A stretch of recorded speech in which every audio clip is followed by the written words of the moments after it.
Hey guys, so in the epic laptop fall from, I don't know, a month ago, I think my webcam broke on my computer. Don't tell.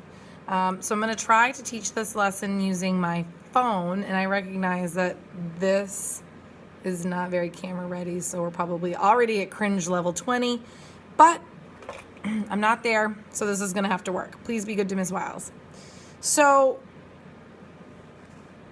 in listening to you guys talk about your stories and in reading some of the work that you've been doing, I'm learning that your books aren't just a bunch of facts, just like a series of facts like the Guinness Book of World Records, that they're actually, the authors are trying to present you with information. I have no idea where I'm supposed to look. Is it the camera at the top? Is it?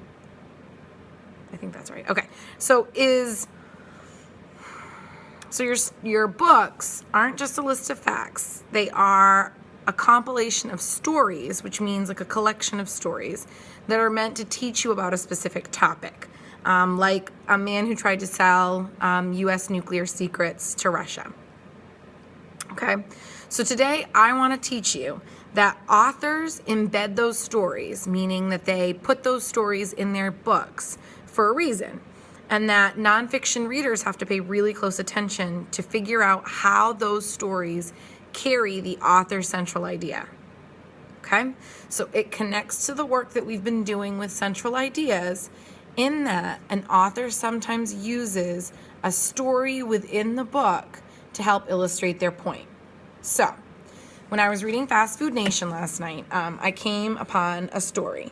And I'm going to read that section, and I want you to be very alert, paying very close attention to how some of the central ideas are being carried in the text. So one central idea that we've already come up with is that the fast food companies kind of take advantage of people to make money, whether it be kids or people who work for them that aren't getting paid very fair wages. Okay? So,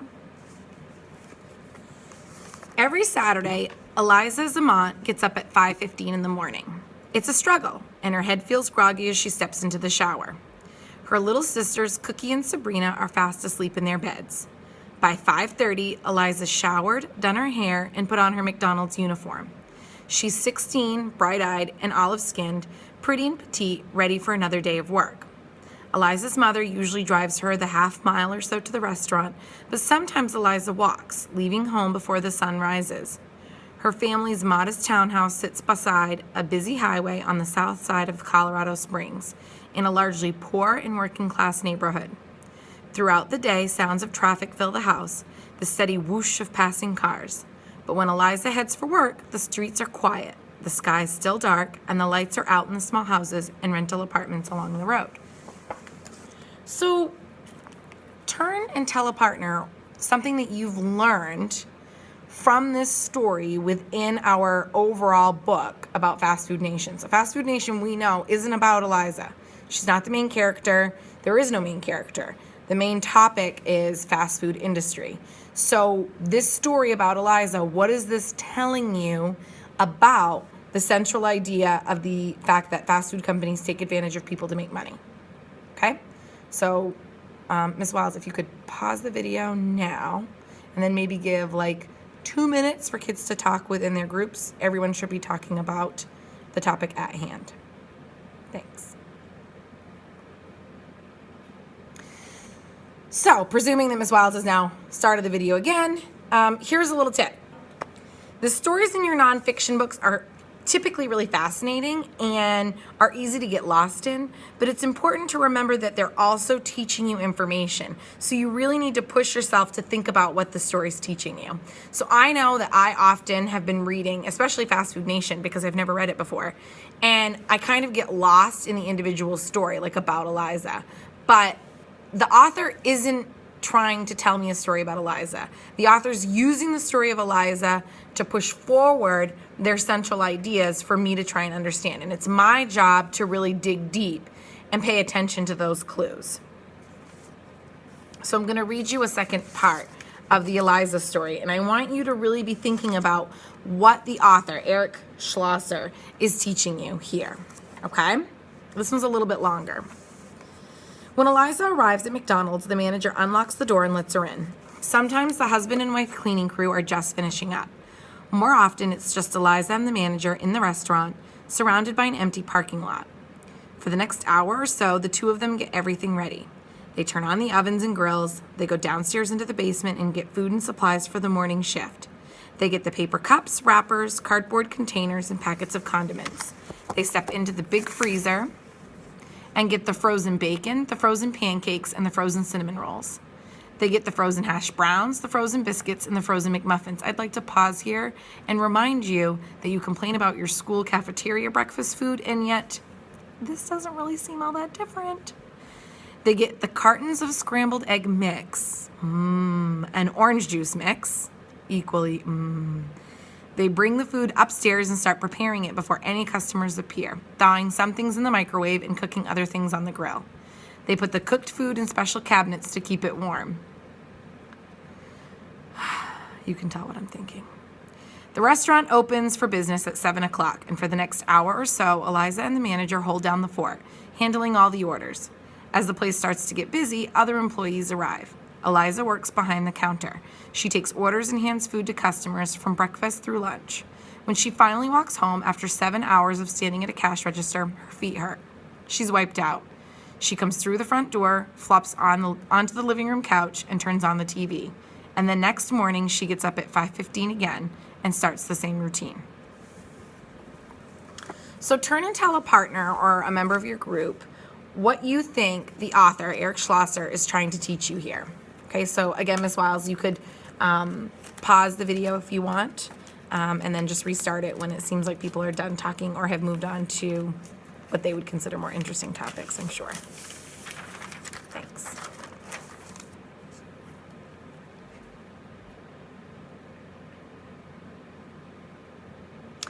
Okay, so presuming you're back now, I want to remind you that you really want to take these stories and connect them to the central ideas. And this is particularly tricky for the group who's doing the historical figures topic, because each book is about a different person, but those are really stories that are connected to a much larger central idea. So for example, the Thomas Jefferson book might be talking about how a man who wasn't very educated wanted to do something with his life, and so he worked really hard to become educated, kind of like the Booker T. Washington book we read at the beginning of the school year, and he really made something of himself. And Thomas Jefferson obviously goes on to be the third president and signs the Declaration of Independence and all kinds of other amazing things. So that could be a lesson that you take away. Or when Hayden mentioned that Mary Tudor, we call her Bloody Mary, and yeah, she did some pretty awful things, but she also stood up for what she believed in. And I'm not at all advocating that was a good thing to do. I definitely do not advocate the massacre of, thousands of people based on religion. But at the end of the day, she did do what she thought was best. And actually, when I was talking to Abby Sainemon in the Period 2 class, Abby and I talked about the fact that Mary's mother was Catholic. And then Mary's father, King Henry VIII, which we're going to learn about here really quickly, Henry VIII converted religions. So instead of being Catholic, he converted to a new religion called Protestantism, which is like a branch of Christianity. He's still a Christian, but like another branch of Catholicism. It's a little bit different, so that he could divorce Mary's mother, Catherine. And he did that because Catherine couldn't have any boys.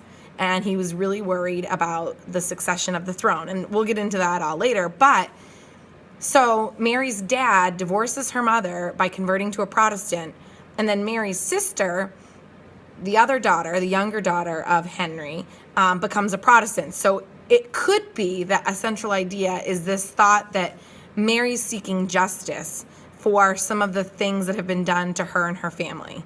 So she was actually named to be a bastard, and obviously I don't mean that in the swear sense of the word. I mean, she was made to denounce her claim to the throne. She was not allowed to claim the throne. And it was this law of succession. And anyway, it was a disaster.